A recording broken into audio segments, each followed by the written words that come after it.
আসসালামু আলাইকুম ভাই ও বোনেরা, আমি আপনাদের সামনে একটা কথা বলি, অবশ্যই জরুরিভাবে শুনে যাবেন প্লিজ। আমার ওয়াইফ অনেক অসুস্থ, আপনারা সবাই জানেন, অনেকেই জানেন না।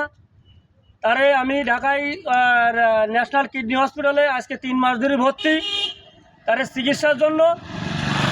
তার দুটো কিডনি নষ্ট, তাই ফেসবুকের লাইনে একজন কিডনি দান করতে চাইছে আমার এই ভাই। তা আমার তো মানে ব্যাপক ব্যয়বহুল খরচ, আমার তো পক্ষে সম্ভব না।